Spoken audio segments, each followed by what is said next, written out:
ਸਤਿ ਸ਼੍ਰੀ ਅਕਾਲ ਜੀ। ਤੁਸੀਂ ਦੇਖ ਰਹੇ ਹੋ ਅਜੀਤ ਵੈਬ ਟੀਵੀ। ਮੈਂ ਅਵਤਾਰ ਸਿੰਘ ਸ਼ੇਰਗਿੱਲ। ਜਿਵੇਂ ਜਿਵੇਂ ਲੋਕ ਸਭਾ ਚੋਣਾਂ ਨੇੜੇ ਆ ਰਹੀਆਂ ਸਰਗਰਮੀ ਜਿਹੜੀ ਆ ਸਾਰੀਆਂ ਪਾਰਟੀਆਂ ਦੀਆਂ ਲਗਾਤਾਰ ਵੱਧ ਰਹੀਆਂ ਨੇ। ਕੋਈ ਬੀਜੇਪੀ ਨੂੰ ਹਰਾਉਣ ਲਈ ਜਾਂ ਕੇਂਦਰ ਦੇ ਵਿੱਚ ਜਿਹੜੀ ਸੱਤਾਧਾਰੀ ਧਿਰ ਆ ਇਸ ਵੇਲੇ NDA, ਉਹਨੂੰ ਹਰਾਉਣ ਲਈ ਇੱਕ ਮਹਾਂ ਗੱਠਜੋੜ ਤਿਆਰ ਹੋਇਆ ਆ। ਇਸ ਬਾਬਤ ਚਰਚਾ ਕਰਨ ਲਈ ਮੇਰੇ ਨਾਲ ਸਟੂਡੀਓ 'ਚ ਮੌਜੂਦ ਨੇ ਸੀਨੀਅਰ ਪੱਤਰਕਾਰ ਸਤਨਾਮ ਸਿੰਘ ਮਾਨਕ ਜੀ। ਸਵਾਗਤ ਹੈ ਜੀ ਮਾਨਕ ਸਾਹਿਬ। ਸਤਿ ਸ਼੍ਰੀ ਅਕਾਲ ਜੀ। ਸਤਿ ਸ਼੍ਰੀ ਅਕਾਲ ਜੀ। ਮਾਨਕ ਸਾਹਿਬ, ਇਹ ਦੋ ਸ਼ਕਤੀ ਪ੍ਰਦਰਸ਼ਨ ਹੋਏ ਆ, ਜਿਵੇਂ ਇਹਨੂੰ ਸ਼ਕਤੀ ਪ੍ਰਦਰਸ਼ਨ ਦੇ ਤੌਰ 'ਤੇ ਮੰਨਿਆ ਜਾਵੇ ਤਾਂ ਬੰਗਲੌਰ ਵਿੱਚ ਵੀ ਅਤੇ ਦਿੱਲੀ ਵਿੱਚ ਵੀ, ਅਤੇ ਤਮਾਮ ਨਜ਼ਰਾਂ ਇਸ ਗੱਲ ਉੱਤੇ ਟਿਕੀਆਂ ਸਨ ਕਿ ਬੰਗਲੌਰ ਵਿੱਚ ਕਿੰਨੀਆਂ ਪਾਰਟੀਆਂ ਸ਼ਾਮਲ ਹੋਣਗੀਆਂ ਅਤੇ ਦਿੱਲੀ ਦੇ ਵਿੱਚ ਜਿਹੜੀ NDA ਦੀ ਸੀਗੀ ਮੀਟਿੰਗ ਉਹ 'ਚ ਕਿੰਨੀਆਂ ਸ਼ਾਮਲ ਹੋਣਗੀਆਂ। ਗਿਣਤੀ ਹੌਲੀ ਹੌਲੀ ਆ ਗਈ ਸੀ ਸ਼ਾਮ ਤੱਕ 26 ਪਾਰਟੀਆਂ ਬੰਗਲੌਰ 'ਚ ਸੀਗੀਆਂ ਅਤੇ ਇੱਧਰ ਜਿਹੜੀਆਂ ਸੀ ਉਹ 38 ਦੇ ਕਰੀਬ ਜਿਹੜੀ ਗਿਣਤੀ ਹੋ ਗਈ ਸੀ। ਚਲੋ, ਇਹ ਤਾਂ ਇੱਕ ਪਹਿਲਾਂ ਤੋਂ ਤੁਰਿਆ ਆ ਰਿਹਾ ਪੁਰਾਣਾ NDA ਗੱਠਜੋੜਿਆ, ਉਹ ਇੱਕ ਸ਼ੁਰੂਆਤ ਸੀ ਉਹਦੀ, ਇੱਕ ਸ਼ਕਤੀ ਪ੍ਰਦਰਸ਼ਨ ਦੇ ਤੌਰ 'ਤੇ ਤਾਂ ਲਿਆ ਜਾ ਰਿਹਾ ਕਿਉਂਕਿ ਉਹਨਾਂ ਨੇ ਇੱਕ ਦਿਖਾਉਣਾ ਸੀ ਵੀ ਏਕਤਾ ਸਾਡੀ ਕਿੰਨੀ ਆ।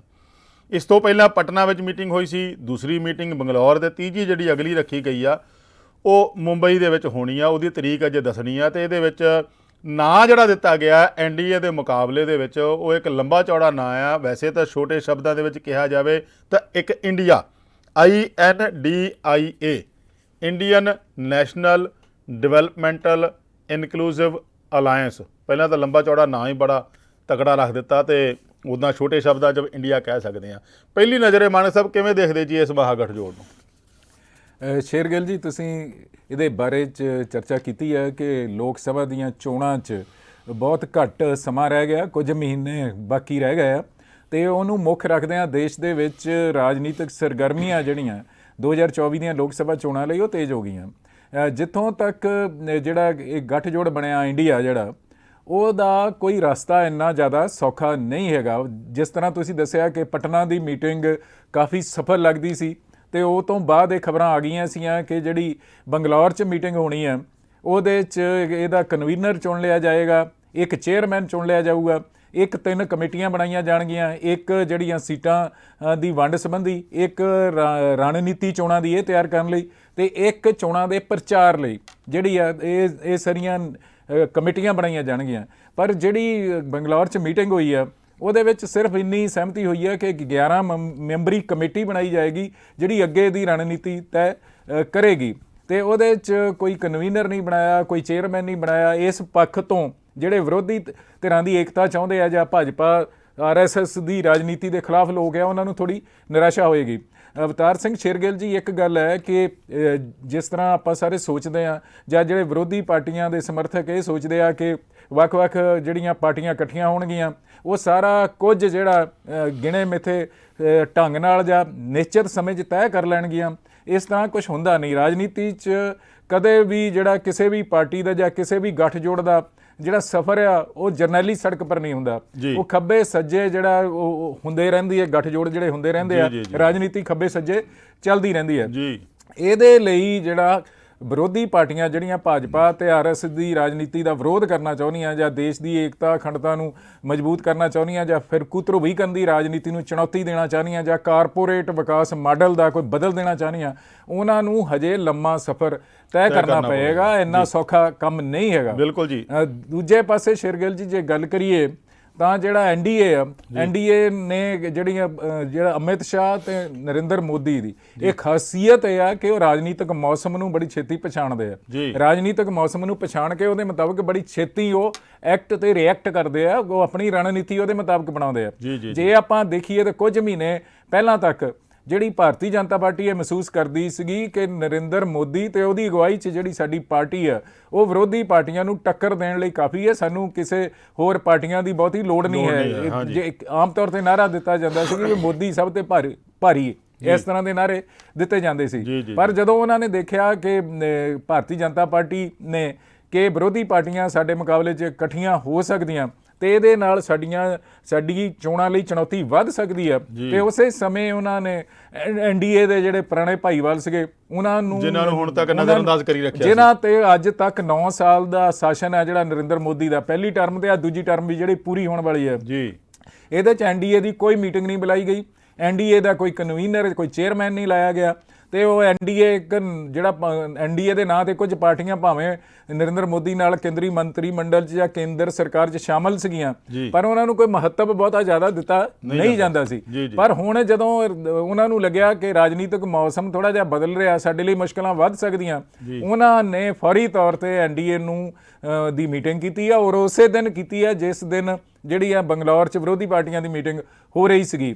ਤੇ ਉਹ ਤੋਂ ਬਾਅਦ ਜਿਸ ਤਰ੍ਹਾਂ ਤੁਸੀਂ ਦੱਸਿਆ ਵੀ ਹੈ ਕਿ ਉੱਧਰ 26 ਪਾਰਟੀਆਂ ਤੇ ਉਹਨਾਂ ਨੇ ਜਿਹੜੀਆਂ 38 ਪਾਰਟੀਆਂ ਇਕੱਠੀਆਂ ਕਰ ਲਈਆਂ, ਭਾਵੇਂ ਕਿ ਇਹਨਾਂ ਜਿਹੜੀਆਂ 38 ਪਾਰਟੀਆਂ ਇਕੱਠੀਆਂ ਕੀਤੀਆਂ ਗਈਆਂ ਉਹਦੇ ਵਿੱਚ ਬਹੁਤ ਸਾਰੀਆਂ ਫੱਟਾ ਪਾਰਟੀਆਂ ਹੀ ਆ, ਪਰ ਉਹਨਾਂ ਨੇ ਪ੍ਰਭਾਵ ਇਹ ਦੇਣ ਦਾ ਯਤਨ ਕੀਤਾ ਕਿ ਸਾਡੇ ਕੋਲ ਜ਼ਿਆਦਾ ਖੇਤਰੀ ਪਾਰਟੀਆਂ ਹੈਗੀਆਂ, ਸਾਡਾ ਅਲਾਇੰਸ ਜ਼ਿਆਦਾ ਵੱਡਾ ਹੈ, ਸਾਡਾ ਅਲਾਇੰਸ ਅਜਮਾਇਆ ਹੋਇਆ, ਸਾਡੇ ਅਲਾਇੰਸ ਕੋਲ ਇੱਕ ਜਿਹੜਾ ਅਜਮਾਇਆ ਹੋਇਆ ਲੀਡਰ ਹੈ ਤੇ ਨਰਿੰਦਰ ਮੋਦੀ ਤੇ ਉਹਦੀ ਅਗਵਾਈ 'ਚ ਅਸੀਂ ਚੋਣਾਂ ਲੜਨੀਆਂ। ਜੇ ਦੋਨਾਂ ਗੱਠਜੋੜਾਂ ਦਾ ਮੁਕਾਬਲਾ ਕਰੀਏ ਸ਼ੇਰਗਿੱਲ ਜੀ, ਭਾਵੇਂ ਐਂਟੀ ਇਨਕੰਬੈਂਸੀ ਫੈਕਟਰ ਹੈ ਜਿਹੜਾ ਉਹ ਇਸ ਵਾਰ ਐਨਡੀਏ ਨੂੰ, ਨਰਿੰਦਰ ਮੋਦੀ ਨੂੰ, ਭਾਜਪਾ ਨੂੰ ਪ੍ਰਭਾਵਿਤ ਕਰ ਰਿਹਾ ਹੈਗਾ, ਪਰ ਇਹਦੇ ਬਾਵਜੂਦ ਹੋਰ ਬਹੁਤ ਸਾਰੇ ਫੈਕਟਰ ਆ। ਵਧੇਰੇ ਰਾਜਾਂ 'ਚ ਇਹਨਾਂ ਦੀਆਂ ਸਰਕਾਰਾਂ ਆ ਤੇ ਇਸ ਅਲਾਇੰਸ ਦੀਆਂ, ਤੇ ਕੇਂਦਰ 'ਚ ਇਹਨਾਂ ਦੀ ਮਜ਼ਬੂਤ ਸਰਕਾਰ ਆ, ਇਹਨਾਂ ਕੋਲ ਇੱਕ ਜਿਹੜਾ ਸਪਸ਼ਟ ਲੀਡਰ ਹੈ ਤੇ ਵਿੱਤੀ ਸਾਧਨ ਇਹਨਾਂ ਦੇ ਕੋਲ ਬਹੁਤ ਜ਼ਿਆਦਾ ਹੈ ਦੂਜੇ ਅਲਾਇੰਸ ਦੇ ਮੁਕਾਬਲੇ 'ਚ। ਇਸ ਕਰਕੇ ਦੂਜੇ ਅਲਾਇੰਸ ਦੀ ਰਾਹ ਜਿਹੜੀ ਆ ਉਹ ਅਜੇ ਔਖੀ ਹੋਏਗੀ ਤੇ ਬਹੁਤ ਸਾਰੀਆਂ ਚੁਣੌਤੀਆਂ ਦਾ ਉਹਨੂੰ ਸਾਹਮਣਾ ਕਰਨਾ ਪਏਗਾ।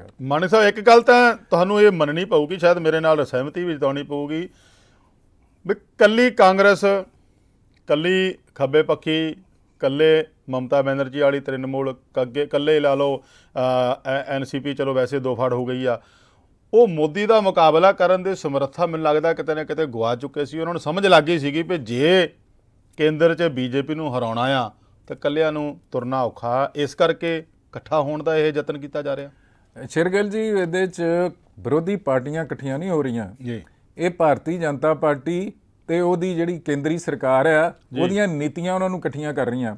ਪਿਛਲੇ 9 ਸਾਲਾਂ ਦੇ ਵਿੱਚ ਜਿਹੜੀਆਂ ਵਿਰੋਧੀ ਪਾਰਟੀਆਂ ਦੇ ਲੀਡਰ ਹੈ ਉਹਨਾਂ ਦੇ ਮਗਰ ਕੇਂਦਰੀਆਂ ਏਜੰਸੀਆਂ ਪਾਈਆਂ ਆ, ਉਹਨਾਂ ਦੀ ਪਕੜ ਧਕੜ ਹੋ ਰਹੀ ਹੈ ਤੇ ਪਾਰਟੀਆਂ ਜਿਹੜੀਆਂ ਤੋੜੀਆਂ ਜਾ ਰਹੀਆਂ। ਤੇ ਜੇ ਕਿਤੇ ਕੋਈ ਕਾਂਗਰਸ ਜਾਂ ਕੋਈ ਹੋਰ ਵਿਰੋਧੀ ਪਾਰਟੀ ਵੱਡੀ ਪਾਰਟੀ ਦੇ ਤੌਰ ਤੇ ਵੀ ਉੱਭਰ ਆਉਂਦੀ ਹੈ ਤੇ ਸਰਕਾਰ ਉਹਦੀ ਬਣਾਉਣ ਦੀਆਂ ਸੰਭਾਵਨਾਵਾਂ ਪੈਦਾ ਹੁੰਦੀਆਂ ਤੇ ਭੰਨ ਤੋੜ ਕਰਕੇ ਉਹ ਭਾਜਪਾ ਆਪਣੀ ਸਰਕਾਰ ਬਣਾ ਲੈਂਦੀ ਹੈ ਰਾਜਾਂ 'ਚ ਵੀ। ਤੇ ਜੇ ਕਿ ਦੂਜਾ ਮੱਧ ਪ੍ਰਦੇਸ਼ ਵਾਂਗ ਜਾਂ ਕਰਨਾਟਕ 'ਚ ਜੇ ਕਿਸੇ ਗੱਠਜੋੜ ਦੀ ਸਰਕਾਰ ਬਣੀ ਹੈ, ਮੱਧ ਪ੍ਰਦੇਸ਼ ਤਾਂ ਕਾਂਗਰਸ ਦੀ ਅਗਵਾਈ 'ਚ ਸਰਕਾਰ ਬਣੀ ਹੋਈ ਸੀ, ਉਹ ਸਰਕਾਰਾਂ ਦਲ ਬਦਲੀ ਕਰਕੇ ਉਹਨੇ ਤੋੜ ਦਿੱਤੀਆਂ। ਇਸ ਕਰਕੇ ਜਿਹੜੇ ਹਾਲਾਤ ਬਣੇ ਆ, ਕੇਂਦਰੀ ਏਜੰਸੀਆਂ ਦਾ ਖੌਫ, ਜਿਹਦੇ ਵਿੱਚ ਵੱਖ-ਵੱਖ ਲੀਡਰਾਂ ਨੂੰ ਫੜ ਕੇ ਜਿਹੜਾ ਉਹ ਕਦੇ ਈਡੀ ਫੜ ਲੈਂਦੀ ਹੈ, ਕਦੇ ਸੀਬੀਆਈ ਛਾਪੇ ਮਾਰ ਦਿੰਦੀ ਹੈ ਤੇ ਕਦੇ ਇਨਕਮ ਟੈਕਸ ਡਿਪਾਰਟਮੈਂਟ ਛਾਪੇ ਮਾਰ ਦਿੰਦਾ। ਇਹ ਜਿਹੜੀ ਪਕੜ ਧਕੜ ਹੈ ਭਾਵੇਂ ਭ੍ਰਿਸ਼ਟਾਚਾਰ ਦੇ ਨਾਂ ਤੇ ਕੀਤੀ ਜਾਂਦੀ ਹੈ, ਪਰ ਜੇ ਇਹ ਭ੍ਰਿਸ਼ਟਾਚਾਰ ਦੇ ਨਾਂ ਤੇ ਸਾਰੀ ਕਾਰਵਾਈ ਹੁੰਦੀ ਤਾਂ ਜਿਹੜੇ ਲੀਡਰ ਆ ਖੇਤਰੀ ਪਾਰਟੀਆਂ ਦੇ ਜਾਂ ਕਾਂਗਰਸ ਦੇ, ਜਿਹੜਾ ਪਾਲਾ ਟੱਪ ਕੇ ਬੀਜੇਪੀ 'ਚ ਸ਼ਾਮਲ ਹੋ ਜਾਂਦੇ ਆ, ਜਾਂ ਜਿਹੜੇ ਤ੍ਰਿਣਮੂਲ ਕਾਂਗਰਸ ਦੇ ਲੀਡਰ ਆ ਬੀਜੇਪੀ 'ਚ ਸ਼ਾਮਲ ਹੋ ਜਾਂਦੇ ਆ, ਉਹਨਾਂ ਨੂੰ ਭਾਵੇਂ ਈਡੀ ਦੇ ਨੋਟਿਸ ਗਏ ਹੋਣ, ਚਾਹੇ ਇਨਕਮ ਟੈਕਸ ਦੇ ਨੋਟਿਸ ਗਏ ਹੋਣ ਤੇ ਚਾਹੇ ਜਿਹੜੇ ਆ ਸੀਬੀਆਈ ਦੇ ਨੋਟਿਸ ਹੋਣ, ਉਹਨਾਂ ਤੇ ਜਿੰਨੇ ਵੀ ਮਰਜ਼ੀ ਕੇਸ ਦਰਜ ਹੋਣ, ਜਦੋਂ ਬੰਦਾ ਭਾਜਪਾ 'ਚ ਸ਼ਾਮਲ ਹੋ ਜਾਂਦਾ ਜਾਂ ਭਾਜਪਾ ਪੱਖੀ ਅਲਾਇੰਸ ਸ਼ਾਮਲ ਹੋ ਜਾਂਦਾ, ਉਸੇ ਵੇਲੇ ਸਾਰੇ ਜਿਹੜੇ ਭ੍ਰਿਸ਼ਟਾਚਾਰ ਦੇ ਮਾਮਲਿਆਂ 'ਚ ਵੱਖ-ਵੱਖ ਏਜੰਸੀਆਂ ਜਾਂਚ ਕਰ ਰਹੀਆਂ ਹੁੰਦੀਆਂ, ਉਹ ਸਾਰੀਆਂ ਠੱਪ ਹੋ ਜਾਂਦੀਆਂ ਜਾਂਚਾਂ ਉਹਨਾਂ ਦੇ। ਸੋ ਇਹ ਜੇ ਕਹੀ ਜਾਵੇ ਕਿ ਨਰਿੰਦਰ ਮੋਦੀ ਜਾਂ ਭਾਜਪਾ ਭ੍ਰਿਸ਼ਟਾਚਾਰ ਦੇ ਖਿਲਾਫ ਦੇਸ਼ 'ਚ ਕਾਰਵਾਈ ਕਰ ਰਹੀ ਆ, ਉਹ ਤਾਂ ਮੰਨਿਆ ਨਹੀਂ ਜਾ ਸਕਦਾ। ਉਹ ਕਾਰਵਾਈ ਭ੍ਰਿਸ਼ਟਾਚਾਰ ਦੇ ਖਿਲਾਫ ਕਰ ਰਹੇ ਆ ਰਾਜਨੀਤਿਕ ਮੰਤਵਾਂ ਨਾਲ ਕਿ ਵਿਰੋਧੀ ਪਾਰਟੀਆਂ ਨੂੰ ਡਰਾ ਧਮਕਾ ਕੇ ਰੱਖਿਆ ਜਾਵੇ, ਠੀਕ ਹੈ, ਉਹ ਭਾਜਪਾ ਤੇ ਉਹਦੀ ਸਰਕਾਰ ਦੇ ਨੂੰ ਚੁਣੌਤੀ ਨਾ ਦੇ ਸਕਣ, ਉਹਨਾਂ ਦੀ ਸਾਖ ਖਰਾਬ ਕਰਕੇ ਰੱਖੀ ਜਾਏ। ਇਹ ਜਿਹੜਾ ਡਰ ਤੇ ਖੌਫ ਜਿਹੜਾ ਵਿਰੋਧੀ ਪਾਰਟੀਆਂ 'ਚ ਬਣਿਆ ਹੋਇਆ, ਬੈਠਿਆ ਹੋਇਆ, ਉਹਨੂੰ ਮੁੱਖ ਰੱਖ ਕੇ ਉਹ ਇਕੱਠੇ ਹੋਣ ਲਈ ਮਜਬੂਰ ਹੋ ਰਹੇ ਆ। ਤੇ ਜੇ ਉਹਦੇ 'ਚ ਦੂਜੀ ਗੱਲ ਇਹ ਵੀ ਹੈ ਕਿ ਕੁਝ ਜਿਹੜੀਆਂ ਰਾਜਨੀਤਿਕ ਪਾਰਟੀਆਂ ਉਹਨਾਂ ਦੇ ਲੀਡਰ ਇਹ ਵੀ ਮਹਿਸੂਸ ਕਰਦੇ ਆ ਕਿ ਦੇਸ਼ ਦੇ ਅੰਦਰ ਇਸ ਵੇਲੇ ਜਮਹੂਰੀਅਤ, ਧਰਮ ਨਿਰਪੱਖਤਾ ਤੇ ਸੰਘੀ ਢਾਂਚੇ ਨੂੰ ਖਤਰਾ ਹੈ ਤੇ ਇੱਕ ਕਾਰਪੋਰੇਟ ਵਿਕਾਸ ਮਾਡਲ ਹੈ ਜਿਹੜੇ ਲੋਕਾਂ ਦੇ ਰੋਟੀ ਰੋਜ਼ੀ ਦੇ ਮੌਕੇ ਖੋਹ ਰਿਹਾ ਤੇ ਜਿਹੜੀ ਨਰਿੰਦਰ ਮੋਦੀ ਦੀ ਸਰਕਾਰ ਹੈ ਉਹ ਹਰ ਚੀਜ਼ ਵੇਚੀ ਜਾ ਰਹੀ ਹੈ। ਇਹ ਤੋਂ ਵੀ ਜਿਹੜੀਆਂ ਕਈ ਵਿਰੋਧੀ ਪਾਰਟੀਆਂ ਉਹ ਚਿੰਤਤ ਹੈ ਤੇ ਉਹਨਾਂ ਦੀ ਥੋੜੀ ਜਿਹੀ ਸਿਧਾਂਤਕ ਕਮਿਟਮੈਂਟ ਵੀ ਹੈ, ਜਿਹਦੇ 'ਚ ਖਾਸ ਕਰਕੇ ਕਾਂਗਰਸ ਨੂੰ ਰੱਖਿਆ ਜਾ ਸਕਦਾ। ਜਿਹੜੀ ਵੀ ਭਾਰਤ ਜੋੜੋ ਯਾਤਰਾ ਹੋਈ ਆ, ਰਾਹੁਲ ਗਾਂਧੀ ਨੇ ਇਹੀ ਮੁੱਦੇ ਜਿਹੜੇ ਆ ਉਹ ਬਾਰ-ਬਾਰ ਉਠਾਏ ਆ। ਵਿਰੋਧੀ ਪਾਰਟੀਆਂ ਦੀ ਇਹ ਜਿਹੜੀ ਰਾਜਨੀਤਿਕ ਮਤਭੇਦ ਹੈ ਭਾਜਪਾ ਨਾਲ, ਇਹਨਾਂ ਦਾ ਵੀ ਥੋੜਾ ਅਸਰ ਹੈ। ਜ਼ਿਆਦਾ ਗੱਲ ਵਿਰੋਧੀ ਪਾਰਟੀਆਂ ਨੂੰ ਜਿਹੜਾ ਭਾਜਪਾ ਦੀਆਂ ਕੇਂਦਰੀ ਏਜੰਸੀਆਂ ਦਾ ਖੌਫ ਹੈ, ਉਹਦੇ ਕਰਕੇ ਇਕੱਠੇ ਹੋ ਰਹੇ। ਜੀ ਬਿਲਕੁਲ, ਇਹ ਮੈਂ ਇੱਧਰ ਨੂੰ ਜਾਣਾ ਸੀਗਾ, ਪਰ ਥੋੜਾ ਜਿਹਾ ਜ਼ਿਕਰ ਕਰਨਾ ਚਾਹੁੰਦਾ ਕਿ ਬੀਜੇਪੀ ਵਾਲੇ ਤਾਂ ਮਾਨ ਸਾਹਿਬ ਕਹਿੰਦੇ ਵੀ ਸਾਡੇ ਕੋਲ ਲਾੜਾ ਵੀ ਹੈਗਾ, ਸਾਡੇ ਕੋਲ ਸਰਵਾਲੇ ਵੀ ਹੈਗੇ ਆ, ਤੇ ਸਾਡੇ ਕੋਲ ਬਰਾਤ ਵੀ ਬੜੀ ਮਜ਼ਬੂਤ ਆ, ਤੇ ਇਹਨਾਂ ਦਾ ਹਜੇ ਮੈਨੂੰ ਲੱਗਦਾ ਲਾੜਾ ਵੀ ਕਹਿੰਦੇ ਤਿਆਰ ਕੋਈ ਲੱਗਦਾ ਨਹੀਂ ਤਿਆਰ ਹੋਇਆ, ਜੇ ਹੈ ਤਾਂ ਸਾਰੇ ਤਿਆਰ ਆ, ਕੋਈ ਉਹਨਾਂ 'ਚ ਚੁਣਿਆ ਕਿਉਂ ਜਾਊਗਾ? ਕਿਉਂਕਿ ਰਾਹੁਲ ਗਾਂਧੀ ਦੀ ਕੇਜਰੀਵਾਲ ਨਾਲ ਨਹੀਂ ਬਣਦੀ, ਤ੍ਰਿਣਮੂਲ ਕਾਂਗਰਸ ਦੀ ਮਮਤਾ ਦੀ ਰਾਹੁਲ ਨਾਲ ਨਹੀਂ ਬਣਦੀ, ਤੇ ਇਹ ਲਾਈਕ ਮਾਈਂਡਡ ਪਾਰਟੀਜ਼ ਬੇਸ਼ੱਕ ਉੱਥੇ ਇਕੱਠੀਆਂ ਭਾਵਾਂ ਹੋ ਜਾਣ ਪਰ ਅੰਦਰੋਂ ਦਿਲ ਭਾਵਾਂ ਉਹਨਾਂ ਦੇ ਮਿਲੇ ਉਹ ਲੱਗਦੇ ਨਹੀਂ, ਕਿਉਂਕਿ ਜੋ ਪਟਨਾ ਵਿੱਚ ਤੈਅ ਹੋਇਆ ਸੀਗਾ ਵੀ ਬੰਬੇ ਦੇ ਵਿੱਚ ਬੰਗਲੌਰ ਦੇ ਵਿੱਚ ਸੰਯੋਜਕ ਵੀ ਐਲਾਨ ਦਿੱਤਾ ਜਾਊਗਾ, ਚੇਅਰਮੈਨ ਐਲਾਨ ਦਿੱਤਾ ਜਾਊਗਾ, ਤੇ ਉੱਥੇ ਜਿਹੜੇ ਦਾਅਵੇਦਾਰ ਬਹੁਤ ਹੋ ਗਏ ਆ, ਤੇ ਇਹ ਫਿਰ ਜਦੋਂ ਸੀਟ ਸ਼ੇਅਰਿੰਗ ਦੀ ਵਾਰੀ ਆਉਣੀ ਆ ਉਦੋਂ ਤਾਂ ਫਿਰ ਇਹਨਾਂ ਦਾ ਹੋਰ ਰੌਲਾ ਪਊਗਾ ਜੀ। ਬਿਲਕੁਲ ਸ਼ੇਰਗਿੱਲ ਜੀ, ਆਪਾਂ ਚਰਚਾ ਕੀਤੀ ਹੈ ਕਿ ਇਹਨਾਂ ਦੇ ਰਾਹ 'ਚ ਬਹੁਤ ਸਾਰੀਆਂ ਮੁਸ਼ਕਲਾਂ, ਇੱਕ ਰਾਜਨੀਤਿਕ ਪ੍ਰੋਗਰਾਮ ਤਿਆਰ ਕਰਨਾ ਘੱਟੋ ਘੱਟ ਸਹਿਮਤੀ ਵਾਲਾ, ਇੱਕ ਚੋਣ ਰਣਨੀਤੀ ਤਿਆਰ ਕਰਨੀ, ਇੱਕ ਆਪਣਾ ਚੇਅਰਮੈਨ ਤੇ ਇੱਕ ਕਨਵੀਨਰ ਚੁਣਨਾ, ਇਹ ਸਾਰੇ ਦੂਜੇ ਕੰਮ ਪਏ ਆ। ਜਦੋਂ ਕਿ ਮਹੀਨੇ ਸਾਰੇ ਚੋਣਾਂ 'ਚ 8-10 ਮਹੀਨੇ ਹੈਗੇ। ਐਸਾ ਨਹੀਂ ਵੀ ਦਾਅਵੇਦਾਰ ਜ਼ਿਆਦਾ ਹੋ ਗਏ ਤੇ ਫਿਰ ਚੋਣ ਤਾਂ ਨਹੀਂ ਹੋ ਸਕੀ ਬੰਬੇ ਦੇ ਵਿੱਚ ਅੱਗੇ ਪਾਤੀ। ਨਹੀਂ, ਇਹਦਾ ਕਾਰਨ ਇਹੀ ਹੋਏਗਾ ਕਿ ਸਹਿਮਤੀ ਨਹੀਂ ਹੋਈ ਤੇ ਉਸੇ ਕਰਕੇ ਚੀਜ਼ਾਂ ਅੱਗੇ ਪਈਆਂ। ਪਰ ਉਹਦੇ 'ਚ ਜਿਹੜੀ ਗੱਲ ਸ਼ੇਰਗਿੱਲ ਜੀ ਇਹ ਆ ਕਿ ਦੇਸ਼ ਦਾ ਜਿਹੜਾ ਰਾਜਨੀਤਿਕ ਮਾਹੌਲ ਹੈ ਜਿਹੜਾ ਉਹ ਜਿਹੜਾ ਇਸ ਵੇਲੇ ਤਬਦੀਲੀ ਮੰਗਦਾ, ਤੇ ਜਿਹੜਾ ਐਂਟੀ ਇਨਕੰਬੈਂਸੀ ਫੈਕਟਰ ਹੁੰਦਾ ਜਿਹਨੂੰ ਅਸੀਂ ਸੱਤਾ ਵਿਰੋਧੀ ਰੁਝਾਨ ਕਹਿੰਦੇ ਆ, ਉਹ ਥੋੜਾ ਜਿਹਾ ਦੇਸ਼ ਦੇ ਅੰਦਰ ਬਣਿਆ ਹੋਇਆ, ਉਹਦਾ ਪ੍ਰਗਟਾਵਾ ਜਿਹੜਾ ਕਰਨਾਟਕ ਤੋਂ ਵੀ ਹੋਇਆ, ਤੇ ਇਸ ਕਰਕੇ ਭਾਜਪਾ ਚਿੰਤਤ ਵੀ ਆ, ਤੇ ਇਹਦੇ ਨਾਲ ਵਿਰੋਧੀ ਪਾਰਟੀਆਂ ਥੋੜੇ ਹੌਸਲੇ ਵੀ ਵਧੇ ਆ, ਤੇ ਇਸ ਕਰਕੇ ਮਾਹੌਲ ਥੋੜਾ ਰਾਜਨੀਤਿਕ ਤੌਰ ਤੇ ਜੇ ਲੋਕਾਂ ਦੀ ਗੱਲ ਕਰੀਏ ਥੋੜਾ ਜਿਹਾ ਭਾਜਪਾ ਦੇ ਖਿਲਾਫ ਹੈਗਾ ਆ। ਪਰ ਦੂਜੀਆਂ ਜਿਹੜੀਆਂ ਗੱਲਾਂ ਤੁਸੀਂ ਸਾਰੀਆਂ ਕੀਤੀਆਂ, ਵਿਰੋਧੀ ਪਾਰਟੀਆਂ ਦੀ ਏਕਤਾ ਦੇ ਰਾਹ 'ਚ ਜਿਹੜੀਆਂ ਹਜੇ ਸੈਂਕੜੇ ਮੁਸ਼ਕਲਾਂ ਬਣੀਆਂ ਹੋਈਆਂ। ਬਿਲਕੁਲ, ਤੁਸੀਂ ਐਨਡੀਏ ਦਾ ਜ਼ਿਕਰ ਕੀਤਾ ਸੀਗਾ ਵੀ ਜਿਨ੍ਹਾਂ ਪਾਰਟੀਆਂ ਨੂੰ ਬੀਜੇਪੀ ਨੇ 9 ਸਾਲ ਤੱਕ ਨਜ਼ਰਅੰਦਾਜ਼ ਕਰੀ ਰੱਖਿਆ, ਉਹਨਾਂ ਨੂੰ ਵੀ ਉਹਨਾਂ ਨੇ ਮਤਲਬ ਮਜਬੂਰ ਹੋ ਕੇ ਬੁਲਾਉਣਾ ਪਿਆ, ਐਨਡੀਏ ਦੀ ਮੀਟਿੰਗ ਸੱਦਣੀ ਪਈ। ਪਰ ਉਹਨਾਂ ਵਿੱਚ ਜੇ ਪੁਰਾਣੀਆਂ ਪਾਰਟੀਆਂ ਜੇ ਦੇਖਿਆ ਜਾਵੇ ਤਾਂ ਅਕਾਲੀ ਦਲ ਵੀ ਤਾਂ ਬਹੁਤ ਪੁਰਾਣਾ ਹੈ। ਉਹਨਾਂ ਨੇ ਕੱਲ੍ਹ ਬਾਦਲ ਸਾਹਿਬ ਦਾ ਜ਼ਿਕਰ ਕੀਤਾ ਸੀ, ਮੋਦੀ ਸਾਹਿਬ ਨੇ ਆਪਣੇ ਸੰਬੋਧਨ ਵਿੱਚ ਵਾਜਪੇਈ ਦਾ ਜ਼ਿਕਰ ਕੀਤਾ ਸੀ, ਜਾਰਜ ਫਰਨਾਂਡਿਸ ਦਾ ਜ਼ਿਕਰ ਕੀਤਾ ਸੀ, ਅਜੀਤ ਸਿੰਘ ਦਾ ਜ਼ਿਕਰ ਕੀਤਾ ਸੀਗਾ, ਇਹੋ ਜਿਹੇ ਲੀਡਰਾਂ ਦਾ ਜ਼ਿਕਰ ਕੀਤਾ ਸੀ। ਪਰ ਅਕਾਲੀ ਦਲ ਨੂੰ ਸੱਦਾ ਨਹੀਂ ਆਇਆ, ਤੇ ਅਕਾਲੀ ਦਲ ਫਿਰ ਇਹ ਕੀ ਐਨਡੀਏ ਦੇ ਨਾਲੋਂ ਜਿੱਥੇ ਚਰਚਾ ਚੱਲਦੀ ਸੀ ਵੀ ਲੱਗਦਾ ਦੁਬਾਰਾ ਇਹਨਾਂ ਦਾ ਕਿਤੇ ਨਾ ਕਿਤੇ 9 ਮਾਸ ਜੁੜਨ ਵਾਲਾ, ਉਹ ਬਿਲਕੁਲ ਹੀ ਠੱਪ ਹੋ ਗਿਆ, ਤੇ ਫਿਰ ਅਕਾਲੀ ਦਲ ਕੀ ਕਰੇਗਾ ਜੀ? ਉਹਦੇ 'ਚ ਸ਼ੇਰਗਿੱਲ ਜੀ ਗੱਲ ਇਹ ਆ ਕਿ ਭਾਰਤੀ ਜਨਤਾ ਪਾਰਟੀ ਜਿਹੜੀ ਪੰਜਾਬ ਦੀ ਆ, ਜਿਹੜੀ ਹੁਣ ਸੁਨੀਲ ਜਾਖੜ ਨੂੰ ਜਿਹਦੀ ਅਗਵਾਈ ਸੌਂਪੀ ਗਈ ਆ, ਜਿਹਦੇ ਵਿੱਚ ਕਾਂਗਰਸ ਦੇ ਬਹੁਤ ਸਾਰੇ ਲੀਡਰ ਸ਼ਾਮਲ ਕੀਤੇ ਗਏ ਆ, ਹੋਰ ਪਾਰਟੀਆਂ ਦੇ ਲੀਡਰ ਸ਼ਾਮਲ ਕੀਤੇ ਗਏ ਆ, ਜਿਹੜੀ ਪੰਜਾਬ ਦੀ ਬੀਜੇਪੀ ਆ ਉਹ ਨਹੀਂ ਚਾਹੇਗੀ ਕਿ ਅਕਾਲੀ ਦਲ ਨਾਲ ਕੋਈ ਗੱਠਜੋੜ ਜਾਂ ਕੋਈ ਸਮਝੌਤਾ ਬਣੇ। ਉਹ ਜਿੱਦਾਂ ਪਿਛਲੇ ਦਿਨੀ ਸੁਨੀਲ ਜਾਖੜ ਨੇ ਕਿਹਾ ਕਿ ਸਾਨੂੰ ਹੁਣ ਛੋਟੇ ਭਰਾ ਵਾਲੀ ਮਾਨਸਿਕਤਾ ਜਿਹੜੀ ਆ ਉਹ ਛੱਡਣੀ ਚਾਹੀਦੀ ਹੈ, ਤੇ ਸੁਨੀਲ ਜਾਖੜ ਕਾਂਗਰਸ ਛੱਡ ਕੇ ਭਾਜਪਾ 'ਚ ਸ਼ਾਮਲ ਹੋਏ ਆ, ਕਿਉਂਕਿ ਜਦੋਂ ਕਾਂਗਰਸ ਦੇ ਵਿੱਚ ਚੰਨੀ ਨੂੰ ਮੁੱਖ ਮੰਤਰੀ ਬਣਾਇਆ ਗਿਆ ਉਸੇ ਵੇਲੇ ਸੁਨੀਲ ਜਾਖੜ ਦਾ ਨਾਂ ਪਹਿਲੇ ਨੰਬਰ ਤੇ ਚੱਲ ਰਿਹਾ ਸੀ। ਪਰ ਇਹ ਅੰਬਿਕਾ ਸੋਨੀ ਨੇ ਬਿਆਨ ਦਿੱਤਾ ਵੀ ਪੰਜਾਬ ਦਾ ਮੁੱਖ ਮੰਤਰੀ ਕੋਈ ਸਿੱਖ ਚਿਹਰਾ ਹੋਣਾ ਚਾਹੀਦਾ। ਉਸ ਗੱਲ ਨੂੰ ਸੁਨੀਲ ਜਾਖੜ ਨੇ ਬੜੀ ਗੰਭੀਰਤਾ ਨਾਲ ਲਿਆ, ਤੇ ਲਗਾਤਾਰ ਫਿਰ ਉਹਦਾ ਜ਼ਿਕਰ ਕਰਦੇ ਰਹੇ ਆ ਕਿ ਜੇ ਕਾਂਗਰਸ ਵਰਗੀ ਧਰਮ ਨਿਰਪੱਖ ਪਾਰਟੀ 'ਚ ਇੱਕ ਹਿੰਦੂ ਚਿਹਰਾ ਪੰਜਾਬ ਦਾ ਮੁੱਖ ਮੰਤਰੀ ਨਹੀਂ ਬਣ ਸਕਦਾ ਤੇ ਪਾਰਟੀ ਕਿੰਨੀ ਕੁ ਸੈਕੂਲਰ ਹੈ। ਤੇ ਉਹ ਤੋਂ ਉਹਨਾਂ ਦੀਆਂ ਭਾਵਨਾਵਾਂ ਨੂੰ ਠੇਸ ਲੱਗੀ ਹੈ, ਤੇ ਉਹਨਾਂ ਨੇ ਜਿਹੜਾ ਦੂਜੇ ਭਾਜਪਾ 'ਚ ਸ਼ਾਮਲ ਹੋ ਗਏ। ਭਾਜਪਾ 'ਚ ਸ਼ਾਮਲ ਹੋ ਕੇ ਉਹਨਾਂ ਦਾ ਮੁੱਖ ਨਿਸ਼ਾਨਾ ਇੱਕ ਵਾਰ ਮੁੱਖ ਮੰਤਰੀ ਬਣਨਾ ਹੈ, ਤੇ ਉਹਦੇ 'ਚ ਜੇ ਜਿਹੜੀ ਭਾਜਪਾ ਲੋਕ ਸਭਾ ਦੀਆਂ ਚੋਣਾਂ ਵੱਖਰਿਆਂ ਲੜਦੀ ਹੈ, ਚੰਗੀ ਕਾਰਗੁਜ਼ਾਰੀ ਦਿਖਾਉਂਦੀ ਹੈ, ਤੇ ਅੱਗੇ ਵਿਧਾਨ ਸਭਾ ਦੀਆਂ ਚੋਣਾਂ 2027 ਦੀਆਂ ਕੱਲਿਆਂ ਲੜਦੀ ਆ, ਤੇ ਫਿਰ ਹੀ ਜਿਹੜਾ ਸੁਨੀਲ ਜਾਖੜ ਦੀ ਕੋਈ ਸੰਭਾਵਨਾ ਮੁੱਖ ਮੰਤਰੀ ਬਣ ਸਕਦੀ ਹੈ, ਹੋ ਸਕਦੀ ਹੈ। ਤੇ ਜਿਹੜੇ ਦੂਜੀਆਂ ਪਾਰਟੀਆਂ 'ਚੋਂ ਗਏ ਆ, ਕਾਂਗਰਸੀ ਲੀਡਰ ਗਏ ਆ, ਦੂਜੀਆਂ ਪਾਰਟੀਆਂ ਦੇ ਲੀਡਰ ਗਏ ਆ, ਉਹ ਵੀ ਚਾਹਣਗੇ ਕਿ ਲੋਕ ਸਭਾ ਦੀਆਂ ਚੋਣਾਂ 'ਚ ਸਾਨੂੰ ਟਿਕਟਾਂ ਮਿਲਣ ਤੇ ਵਿਧਾਨ ਸਭਾ ਦੀਆਂ ਚੋਣਾਂ 'ਚ ਸਾਨੂੰ ਟਿਕਟਾਂ ਮਿਲਣ। ਇਸ ਕਰਕੇ ਬੀਜੇਪੀ ਪੰਜਾਬ ਜਿਹੜੀ ਆ ਉਹ ਨਹੀਂ ਚਾਹੇਗੀ ਅਕਾਲੀ ਦਲ ਨਾਲ ਅਲਾਇੰਸ ਹੋਵੇ, ਤੇ ਖਾਸ ਕਰਕੇ ਅਕਾਲੀ ਦਲ ਵੱਡੇ ਭਾਈਵਾਲ ਵਜੋਂ ਸਾਡੇ ਅਲਾਇੰਸ 'ਚ ਆਵੇ, ਜਿਹਦੇ 'ਚ ਲੋਕ ਸਭਾ ਦੀਆਂ ਚੋਣਾਂ ਵੀ ਉਹ ਜ਼ਿਆਦਾ ਸੀਟਾਂ ਵੀ ਜ਼ਿਆਦਾ ਲੜੇ, ਵਿਧਾਨ ਸਭਾ ਦੀਆਂ ਸੀਟਾਂ ਵੀ ਜ਼ਿਆਦਾ ਲੜੇ। ਤੇ ਇਸ ਕਰਕੇ ਇੱਕ ਤਾਂ ਇਹ ਪੰਜਾਬ ਦੀ ਗੱਲ ਆ। ਦੂਜੀ ਗੱਲ ਇਹ ਆ ਕਿ ਹਾਈ ਕਮਾਂਡ ਆ ਜਿਹੜੇ ਬੀਜੇਪੀ ਦੀ, ਉਹ ਹੀ ਅਜੇ ਮਹਿਸੂਸ ਕਰਦੀ ਆ ਕਿ ਅਕਾਲੀ ਦਲ ਦੇ ਕੋਲ ਜਿਹੜੀਆਂ ਕਿਸਾਨੀ ਦੀਆਂ ਤੇ ਸਿੱਖ ਭਾਈਚਾਰੇ ਦੀਆਂ ਵੋਟਾਂ ਖਿਸਕ ਚੁੱਕੀਆਂ। ਜਿਹੜੀ ਅਕਾਲੀ ਦਲ ਦੀ ਮੌਜੂਦਾ ਲੀਡਰਸ਼ਿਪ ਆ, ਸੁਖਬੀਰ ਸਿੰਘ ਬਾਦਲ ਦੀ ਲੀਡਰਸ਼ਿਪ ਆ, ਇਹਦੇ ਖਿਲਾਫ ਪੰਜਾਬ ਦੇ ਲੋਕਾਂ 'ਚ ਇੰਨਾ ਚਿਰ ਸੱਤਾ ਤੋਂ ਬਾਹਰ ਰਹਿਣ ਦੇ ਬਾਵਜੂਦ ਵੀ ਸੱਤਾ ਵਿਰੋਧੀ ਰੁਝਾਨ ਬਣਿਆ ਹੋਇਆ। ਇਸ ਕਰਕੇ ਉਹ ਇਹ ਸੋਚਦੇ ਆ ਕਿ ਇਹਨਾਂ ਦੀ ਜਿਹੜੀ ਐਂਟੀ ਇਨਕਨਵੈਂਸੀ ਹੈ ਉਹ ਸਾਡੇ ਗਲ ਨਾ ਪੈ ਜਾਏ, ਤੇ ਇਸ ਕਰਕੇ ਹਜੇ ਉਹ ਦੇਖਣਗੇ, ਜਿੱਦਾਂ ਆਪਾਂ ਸ਼ੇਰਗਿੱਲ ਜੀ ਵਿਚਾਰ ਕਰਦੇ ਹਾਂ ਕਿ ਜਿਹੜੀਆਂ ਇਸ ਸਾਲ ਦੇ ਅਖੀਰ 'ਚ ਰਾਜਸਥਾਨ ਦੀਆਂ ਚੋਣਾਂ ਹੋਣੀਆਂ, ਮੱਧ ਪ੍ਰਦੇਸ਼ ਦੀਆਂ ਹੋਣੀਆਂ, ਛੱਤੀਸਗੜ੍ਹ ਦੀਆਂ ਹੋਣੀਆਂ, ਕੁਝ ਹੋਰ ਰਾਜਾਂ ਦੀਆਂ ਹੋਣੀਆਂ। ਜੇ ਤਾਂ ਇਹਦੇ 'ਚ ਬੀਜੇਪੀ ਦੀ ਚੰਗੀ ਕਾਰਗੁਜ਼ਾਰ ਰਹੀ ਫਿਰ ਤਾਂ ਉਹਨਾਂ ਨੇ ਅਕਾਲੀਆਂ ਨੂੰ ਫਿਰ ਤਾਂ ਕਿਸੇ ਬੱਲੇ ਕੀਮਤ ਤੇ ਬੱਲੇ ਪੁੱਛਣਾ ਉਹਨਾਂ ਹੀ ਦੀ, ਨਹੀਂ। ਫਿਰ ਤਾਂ ਉਹਨਾਂ ਦੀ ਬੱਲੇ ਬੱਲੇ ਉਹਨੇ ਬੱਲੇ ਬੱਲੇ ਆ, ਤੇ ਜੇ ਉਹਨਾਂ 'ਚ ਉਹਨਾਂ ਨੂੰ ਧੱਕਾ ਲੱਗ ਗਿਆ ਤੇ ਫਿਰ ਹੋ ਸਕਦਾ ਸੋਚ ਕਰ ਸਕਦੇ ਆ। ਕਿਸੇ ਸਟੇਜ ਤੇ ਇਹਨਾਂ ਬਾਰੇ ਵਿਚਾਰ ਕੀਤੀ ਜਾਵੇ। ਮਾਨਕ ਸਾਹਿਬ, ਇਹ ਜਿਹੜੀ ਤੁਸੀਂ ਗੱਲ ਕੀਤੀ ਸੀ ਕਿ ਬੀਜੇਪੀ ਵਾਲੇ ਬੜੇ ਉਹ ਸਟ੍ਰੈਟੈਜੀਕਲੀ ਬਹੁਤ ਤਰੀਕੇ ਨਾਲ ਚੱਲਦੇ ਆ, ਕੋਈ ਵੀ ਚੋਣਾਂ ਆਉਂਦੀਆਂ ਹੁਣ ਉਹਦੇ ਲਈ ਤਿਆਰੀ ਉਹ 6-7 ਮਹੀਨੇ ਪਹਿਲਾਂ ਕਰ ਲੈਂਦੇ ਆ। ਮਤਲਬ ਕੀ ਆ ਵੀ ਉਹਨਾਂ ਨੂੰ ਇੱਕ ਅਗਾਊਂ ਤਰੀਕੇ ਨਾਲ ਪਲੈਨਿੰਗ ਕਰਨ ਦਾ ਬਹੁਤ ਵਧੀਆ ਉਹਨਾਂ ਨੂੰ ਇੱਕ ਆਭਾਸ ਆ, ਇੱਕ ਯੋਜਨਾਬੱਧ ਤਰੀਕੇ ਨਾਲ ਚੱਲਣ ਦਾ ਉਹਨਾਂ ਨੂੰ ਸਿਸਟਮ ਹੈਗਾ ਆ। ਇਹੀ ਕੁਛ ਬੀਤੇ ਦਿਨ ਐਨਡੀਏ ਦੀ ਮੀਟਿੰਗ 'ਚ ਦੇਖਣ ਨੂੰ ਮਿਲਿਆ, ਜਦੋਂ ਉਹਨਾਂ ਨੇ ਰਾਮ ਵਿਲਾਸ ਪਾਸਵਾਨ ਦੇ ਬੇਟੇ ਨੂੰ ਚਿਰਾਗ ਪਾਸਵਾਨ ਨੂੰ ਜੱਫੀ ਪਾਈ। ਉਹਨੂੰ ਸਪੈਸ਼ਲੀ ਪ੍ਰਧਾਨ ਮੰਤਰੀ ਨਰਿੰਦਰ ਮੋਦੀ ਹੋਰਾਂ ਨੇ ਬੁਲਾ ਕੇ ਉਹਦੇ ਗੱਲਾਂ ਨੂੰ ਥਪਥਪਾਇਆ, ਫਿਰ ਉਹਨੂੰ ਗਲਵੱਕੜੀ ਪਾਈ। ਉਹਦਾ ਇੱਕ ਮੈਨੂੰ ਲੱਗਦਾ ਵੀ ਸੰਦੇਸ਼ ਬਿਹਾਰ ਦੇਣ ਦੀ ਕੋਸ਼ਿਸ਼ ਕੀਤੀ ਗਈ ਆ ਵੀ ਹੁਣ ਕਾਕਾ ਤੇਰੀ ਵਾਰੀ ਆ ਉੱਥੇ, ਕਿਉਂਕਿ ਨਿਤਿਸ਼ ਤੇ ਲਾਲੂ ਹੋਣੀ ਤਾਂ ਉਹ ਦਿਸਦੇ ਸੀਗੇ ਵੀ ਉਧਰ ਚਲੇ ਗਏ, ਕਿਉਂਕਿ ਪਹਿਲਾਂ ਇਹ ਕਿਆਸ ਰਾਈਆਂ ਸੀਗੀਆਂ ਵੀ ਹੋ ਸਕਦਾ ਉਹਨਾਂ ਦੀ ਜਿਹੜਾ ਗੱਠਜੋੜ ਬਣਿਆ ਸੀ, ਕਿਉਂਕਿ 3-4 ਵਾਰ ਤਾਂ ਗੱਠਜੋੜ ਉੱਥੇ ਕਦੇ ਨਿਤਿਸ਼ ਹੋਣੀ ਇੱਧਰ ਬੀਜੇਪੀ ਵੱਲ ਤੇ ਕਦੇ ਉੱਧਰ, ਕਦੇ ਆਰਜੇਡੀ ਉੱਧਰ ਤੇ ਕਦੇ ਇੱਧਰ, ਤੇ ਹੁਣ ਜਿਹੜਾ ਗੱਠਜੋੜ ਬਣਿਆ ਸੀ ਇਹਦਾ ਪਿੱਛੇ ਜੇ ਦੁਬਾਰਾ ਟੁੱਟਣ ਦੇ ਐਸੇ ਆਸਾਰ ਬਣ ਗਏ ਸੀਗੇ ਵੀ ਹੋ ਸਕਦਾ ਫਿਰ ਬੀਜੇਪੀ ਕੋ ਗੇਮ ਖੇਲ ਜਾਵੇ।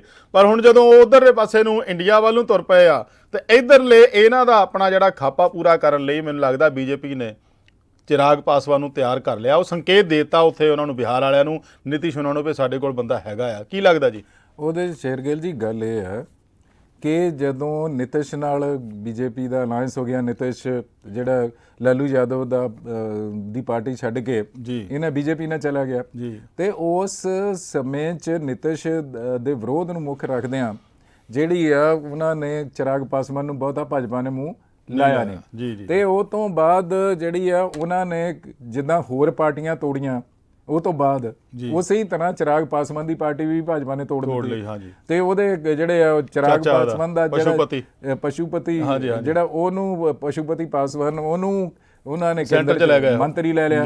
ਤੇ ਉਹਦੇ ਨਾਲ ਉਹਦੇ ਇੱਕ ਜਿਹੜੀ ਇਹਨਾਂ ਦੇ ਭਾਜਪਾ ਦੇ ਮਾਮਲੇ 'ਚ ਵੀ ਭਾਜਪਾ ਦੇ ਲੀਡਰ ਆ ਜਿਹੜੇ ਨਰਿੰਦਰ ਮੋਦੀ ਆ, ਉਹਦੇ ਮਨ 'ਚ ਵੀ ਇਹ ਹੋਊਗਾ ਕਿ ਚਿਰਾਗ ਪਾਸਵਾਨ ਨਾਲ ਜੋ ਅਸੀਂ ਬਿਹਾਰ ਕੀਤਾ, ਜਿੱਦਾਂ ਉਹਨੂੰ ਜਲੀਲ ਕੀਤਾ, ਤੇ ਉਹਦੇ ਜੋ ਨੌਜਵਾਨ ਲੀਡਰ ਆ ਤੇ ਉਹਦੇ ਮਨ 'ਚ ਕੋਈ ਰੋਸ ਹੋਏਗਾ, ਗਰਜ ਹੋਏਗਾ, ਤੇ ਉਹਦੀ ਪੂਰਤੀ ਲਈ ਉਹਨੂੰ ਪਤਿਆਉਣਾ ਬੜਾ ਜ਼ਰੂਰੀ ਹੈ। ਐਨਡੀਏ ਤੇ ਸ਼ਾਮਲ ਹੋ ਗਿਆ ਵੈਸੇ, ਇਸ ਕਰਕੇ ਉਹ ਐਨਡੀਏ 'ਚ ਸ਼ਾਮਲ ਹੋ ਗਿਆ। ਉਹਨੂੰ ਥੋੜਾ ਜਿਹਾ ਮਾਣ ਸਨਮਾਨ, ਉਹਨੂੰ ਉਹਦੇ ਪ੍ਰਤੀ ਪਿਆਰ ਦਾ ਪ੍ਰਗਟਾਵਾ ਨਰਿੰਦਰ ਮੋਦੀ ਨੇ ਕੀਤਾ ਕਿ ਹੁਣ ਅਸੀਂ ਜਿਹੜਾ ਤੈਨੂੰ ਸਮਰਥਨ ਦੇਵਾਂਗੇ, ਪਿੱਛੇ ਜੋ ਤੇਰੇ ਨਾਲ ਹੋਇਆ ਹੁਣ ਅੱਗੇ ਬਿਹਾਰ ਦੇ ਤੇਰੇ ਨਾਲ ਅੱਗੇ ਤੈਨੂੰ ਜਿਹੜਾ ਠੀਕ ਤਰ੍ਹਾਂ ਰੱਖਾਂਗੇ। ਹਾਂ, ਉਹਨੇ ਉਹਦਾ ਇੱਕ ਮੈਸੇਜ ਦੇਣ ਦੀ ਕੋਸ਼ਿਸ਼ ਹੈ, ਮੈਸੇਜ ਦੇਣਾ। ਇਹੀ ਕਾਰਨ ਹੈ ਵੀ ਜੋ ਅਸੀਂ ਖਬਰਾਂ ਜੋ ਅੱਜ ਨਿਕਲ ਕੇ ਆ ਰਹੀਆਂ ਬਈ ਉੱਥੇ ਨਿਤਿਸ਼, ਲਾਲੂ ਤੇ ਤੇਜਸਵੀ ਇਹ ਗਏ ਤਾਂ ਕਹਿੰਦੇ ਚਾਰਟਰਡ ਪਲੇਨ 'ਚ ਸੀਗੇ, ਤੇ ਉੱਥੋਂ ਜਦੋਂ ਨਿਕਲਣ ਲੱਗੇ ਉਹ ਫਟਾਫਟ ਜੁਆਇੰਟ ਪ੍ਰੈਸ ਕਾਨਫਰੰਸ ਤੋਂ ਪਹਿਲਾਂ ਚਲੇ ਗਏ। ਤਾਂ ਬਹਾਨਾ ਇਹ ਲਾਇਆ ਗਿਆ ਵੀ ਸਾਡੀ ਫਲਾਈਟ ਦੇ 'ਚ ਦੇਰੀ ਹੋ ਰਹੀ ਆ। ਜੇ ਚਾਰਟਰ ਪਲੇਨ 'ਚ ਗਏ ਸੀ ਤਾਂ ਫਲਾਈਟ 'ਚ ਦੇਰੀ ਹੋਣ ਦੀ ਗੱਲ ਬਣਦੀ ਨਹੀਂ ਸੀ। ਉਹ ਕਿਤੇ ਨਾ ਕਿਤੇ ਉੱਥੇ ਲੱਗਦਾ ਵੀ ਸੰਯੋਜਕ ਜਾਂ ਚੇਅਰਮੈਨਸ਼ਿਪ ਜਾਂ ਉਹੀ ਲਾੜੇ ਦੀ ਗੱਲ 'ਚ ਕਿਤੇ ਥੋੜ੍ਹੀ ਜਿਹੀ ਕਿਤੇ ਵਖਰੇਵਾਂ ਲੱਗਦਾ ਆ ਗਿਆ। ਕਰ ਲੈਣਗੇ ਪਰੇ, ਉਹ ਤਾਂ ਤੁਸੀਂ ਆਪ ਕਹਿੰਦੇ ਆ ਵੀ ਹਾਂ ਵੀ ਬਹੁਤ ਚੁਣੌਤੀਆਂ ਆਉਣੀਆਂ, ਮੀਟਿੰਗਾਂ ਦਾ ਦੌਰ ਬਹੁਤ ਚੱਲਣਾ ਆ, ਪਰ ਇਹ ਕਿਤੇ ਇਹਦੇ ਨਾਲ ਜੋੜ ਕੇ ਤਾਂ ਨਹੀਂ ਦੇਖਿਆ ਜਾ ਸਕਦਾ। ਦੇਖ ਸ਼ੇਰਗਿੱਲ ਜੀ, ਇਹ ਗੱਲ ਜਿਹੜੀ ਹੈਗੀ ਹੈ ਉਹ ਭਾਵੇਂ ਆਪਣੇ ਜਹਾਜ਼ 'ਚ ਗਏ ਆ, ਇਹ ਜਿੱਦਾਂ ਤੁਸੀਂ ਕਹਿੰਦੇ ਚਾਰਟਰਡ ਪਲੇਨ ਸੀਗਾ ਤੇ ਉਹ ਲੇਟ ਵੀ ਉੱਡ ਸਕਦਾ ਸੀਗਾ, ਪਰ ਉਹਦੇ 'ਚ ਕਿਤੇ ਨਾ ਕਿਤੇ ਉਹਨਾਂ ਦਾ ਪ੍ਰੈਸ ਕਾਨਫਰੰਸ ਵਿੱਚੋਂ ਗੈਰ ਹਾਜ਼ਰ ਰਹਿਣਾ, ਉਹਦੇ ਨਾਲ ਇੱਕ ਰਾਜਨੀਤਿਕ ਸੰਦੇਸ਼ ਤਾਂ ਗਿਆ ਕਿ ਸਾਰਾ ਕੁਝ ਇਸ ਗੱਠਜੋੜ 'ਚ ਠੀਕ ਠਾਕ ਨਹੀਂ ਹੈ। ਇਹ ਵੀ ਆਇਆ ਸੀਗਾ ਵੀ ਇੰਡੀਆ ਨਾਂ ਤੇ ਥੋੜੀ ਜਿਹੀ ਨਿਤਿਸ਼ ਨੂੰ ਇਤਰਾਜ਼ ਸੀਗਾ ਜੀ। ਨਹੀਂ, ਜੇ ਇਹ ਗੱਲ ਵੀ ਆਈ ਆ ਇਹ ਕਿ ਆਰਜੇਡੀ ਦੇ ਕੁਝ ਲੀਡਰਾਂ ਨੇ ਐਨਡੀਏ ਦੇ ਨਾਂ ਤੇ ਪਹਿਲਾਂ ਟਵੀਟ ਕੀਤਾ, ਫਿਰ ਉਹਨੂੰ ਡਿਲੀਟ ਕਰਤਾ। ਹਾਂ, ਇੰਡੀਆ ਦੇ ਨਾਂ ਤੇ ਜੀ ਕੁਛ ਨਾ ਕੁਛ ਮਤਭੇਦ ਲੱਗਦੇ ਆ। ਇਹ ਚੀਜ਼ਾਂ ਆਉਣ ਵਾਲੇ ਦਿਨਾਂ 'ਚ ਸਪਸ਼ਟ ਹੋਣਗੀਆਂ। ਸੋ ਮਾਨਕ ਸਾਹਿਬ, ਇਹ ਚਰਚਾ ਵੈਸੇ ਚੱਲਦੀ ਰਹੂਗੀ ਕਿਉਂਕਿ ਇਹਨਾਂ ਦੀ ਅਗਲੀ ਮੀਟਿੰਗ ਜਿਹੜੀ ਬੰਬੇ ਹੋਣੀ ਆ, ਤੇ ਇੱਕ ਮੀਟਿੰਗ ਜਿਹੜਾ ਕਿ ਪਿੱਛੇ ਜੇ ਚਰਚਾ ਹੋਈ ਸੀ ਸ਼ਾਇਦ ਸ਼ਿਮਲੇ ਵੀ ਹੋਣੀ ਆ, ਪਰ ਗਾਹਾਂ ਸਿਆਲ ਆਉਣ ਵਾਲਾ, ਫਿਰ ਮੈਨੂੰ ਲੱਗਦਾ ਸ਼ਿਮਲੇ ਵਾਲਾ ਇਹਨਾਂ ਨੂੰ ਡ੍ਰੌਪ ਕਰਨਾ ਪਊਗਾ, ਕਿਤੇ ਗਰਮ ਸਥਾਨ ਤੇ ਰੱਖ ਲੈਣਗੇ। ਸ਼ਾਇਦ ਦਿੱਲੀ ਇਹ ਦਫ਼ਤਰ ਬਣਾ ਰਹੇ ਆ, ਦਿੱਲੀ ਮੀਟਿੰਗਾਂ ਕਰਨਗੇ, ਸ਼ਿਮਲੇ ਵਾਲਾ ਡ੍ਰੌਪ ਕਰ ਦੇਣਗੇ ਲੱਗਦਾ। ਉਹਦੇ ਸ਼ੇਰਗਿੱਲ ਜੀ ਗੱਲ ਇਹ ਹੈ ਕਿ ਜਦੋਂ ਸ਼ਿਮਲੇ ਰੱਖੀ ਸੀ ਮੀਟਿੰਗ, ਉਹ ਤੋਂ ਪਹਿਲਾਂ ਜਿਹੜੀ ਸ਼ਰਦ ਪਵਾਰ ਦੀ ਪਾਰਟੀ ਬੀਜੇਪੀ ਤੋੜ ਦਿੱਤੀ, ਉਹ ਸਾਰਾ ਕੁਝ ਗੜਬੜ ਹੋ ਗਈ। ਉਹ ਤੋਂ ਬਾਅਦ ਫਿਰ ਉੱਥੇ ਇਹਨਾਂ ਨੇ ਬੰਗਲੌਰ ਦਾ ਰੱਖਿਆ ਸੀਗਾ, ਤੇ ਅੱਗੇ ਤੁਸੀਂ ਦੇਖੋ ਵੀ ਅਗਲੀ ਮੀਟਿੰਗ ਤੱਕ ਪਤਾ ਨਹੀਂ ਹੋਰ ਕੀ ਹੋਣਾ ਹੈ। ਦੇਸ਼ ਦੀ ਰਾਜਨੀਤੀ ਬਾਰੇ ਕੁਝ ਕਿਹਾ ਨਹੀਂ ਤੁਰ ਪਏ ਆ। ਬੀਜੇਪੀ ਨੂੰ ਹਰਾਉਣ ਲਈ, ਜੇ ਆਪਾਂ ਕਹੀਏ ਐਨਡੀਏ ਨੂੰ ਹਰਾਉਣ ਲਈ, ਇੱਕ ਮੰਚ ਜ਼ਰੂਰ ਤਿਆਰ ਹੋ ਗਿਆ, ਵਿਰੋਧੀ ਪਾਰਟੀਆਂ ਦਾ ਇੱਕ ਮੋਰਚਾ ਜ਼ਰੂਰ ਤਿਆਰ ਹੋ ਗਿਆ। ਉਹਦੇ ਵਿੱਚ ਹੁਣ ਜੇ ਤਾਂ ਆਪੋ ਆਪਣੇ ਹਿੱਤ ਛੱਡ ਕੇ ਕੇਵਲ ਤੇ ਕੇਵਲ ਬੀਜੇਪੀ ਨੂੰ ਹਰਾਉਣ ਬਾਰੇ ਸੋਚਣਗੇ ਜਾਂ ਦੇਸ਼ ਦੇ ਨਾਲ ਖੜਨ ਲਈ ਸੋਚਣਗੇ। ਜਿਵੇਂ ਮਾਨਕ ਸਾਹਿਬ ਨੇ ਕਿਹਾ ਵੀ ਜਿਹੜੀਆਂ ਨੀਤੀਆਂ ਦੇ ਕਰਕੇ ਇਕੱਠੇ ਹੋਏ ਆ, ਕੇਵਲ ਉਸ ਬਾਰੇ ਹੀ ਸੋਚਣਗੇ, ਫੇਰ ਤਾਂ ਇਹ ਮੋਰਚਾ ਚੱਲਿਆ ਜਾਊਗਾ। ਬਿਲਕੁਲ ਜੇ ਠੀਕ ਹੈ। ਨਿੱਜੀ ਹਿੱਤ ਆ ਜਾਣਗੇ ਉੱਥੇ ਵੀ ਮੈਂ ਪੰਜਾਬ ਦੇ ਵਿੱਚ ਤਾਂ ਵਿਜੀਲੈਂਸ ਵਾੜ ਰਿਹਾ ਕਾਂਗਰਸ ਦੇ ਖਿਲਾਫ ਘਰਾਂ ਦੇ ਵਿੱਚ, ਤੇ ਉੱਥੇ ਜਾ ਕੇ ਮੈਂ ਮੰਚ ਸਾਂਝਾ ਕਰ ਰਿਹਾ, ਉੱਥੇ ਵੀ ਇਹਨਾਂ ਦਾ ਵਖਰੇਵਾ ਆਊਗਾ। ਸੋ ਇਹ ਦੇਖਣ ਵਾਲੀ ਗੱਲ ਪੰਜਾਬ ਹੋਊਗੀ। ਦੀ ਰਾਜਨੀਤੀ 'ਚ ਵੀ ਬੜੀਆਂ ਮੁਸ਼ਕਲਾਂ ਇਸ ਆਉਣਗੀਆਂ ਅਲਾਈਅੰਸ ਨੂੰ। ਸੋ ਇਹ ਦੇਖਣ ਵਾਲੀ ਗੱਲ ਹੋਊਗੀ ਵੀ ਅੱਗੇ ਇਹ ਕਿੰਨੀ ਕਿ ਮਤਲਬ ਜਿਵੇਂ ਮੈਂ ਸਿਰਲੇਖ ਵੀ ਇਸੇ ਕਰਕੇ ਦਿੱਤਾ ਸੀ ਵੀ ਕਿੰਨੀ ਦੇਰ ਤੱਕ ਜਿਹੜੀ ਏਕਤਾ ਇਹਨਾਂ ਦੀ ਆਪਣੀ ਬਰਕਰਾਰ ਰਹਿੰਦੀ ਆ। ਬਾਕੀ ਨਾਂ ਦੇ ਉੱਤੇ ਚਰਚਾ ਜਿਹੜੀ ਹੋਈ ਆ, ਨਾਂ ਦੇ ਉੱਤੇ ਕੁਝ ਕਿਸੇ ਨੂੰ ਇਤਰਾਜ਼ ਆ, ਹੋ ਸਕਦਾ ਆਉਂਦੇ ਦਿਨਾਂ ਦੇ ਵਿੱਚ ਕੁਛ ਇਹਦੇ 'ਚ ਚੇਂਜਿੰਗ ਹੋ ਸਕਦੀਆਂ ਹੁਣ, ਪਰ ਮਾਨਕ ਸਾਹਿਬ ਨੇ ਬੜੇ ਤਫਸੀਲ ਨਾਲ ਜਾਣਕਾਰੀ ਦਿੱਤੀ ਆ। ਧੰਨਵਾਦ ਤੁਹਾਡਾ ਮਾਨਕ ਸਾਹਿਬ ਜੀ, ਬਹੁਤ ਬਹੁਤ ਸ਼ੁਕਰੀਆ ਸੋ ਜੀ। ਅਜੀਤ ਵੈਬ ਟੀਵੀ ਦੇਖ ਰਹੇ ਦਰਸ਼ਕਾਂ ਦਾ ਵੀ ਬਹੁਤ ਬਹੁਤ ਧੰਨਵਾਦ। ਤੁਸੀਂ ਬਣੇ ਰਹੋ ਇਸੇ ਤਰ੍ਹਾਂ, ਫਿਰ ਪ੍ਰੋਗਰਾਮ ਲੈ ਕੇ ਹਾਜ਼ਰ ਹੋਵਾਂਗੇ। ਸ਼ੁਕਰੀਆ ਜੀ।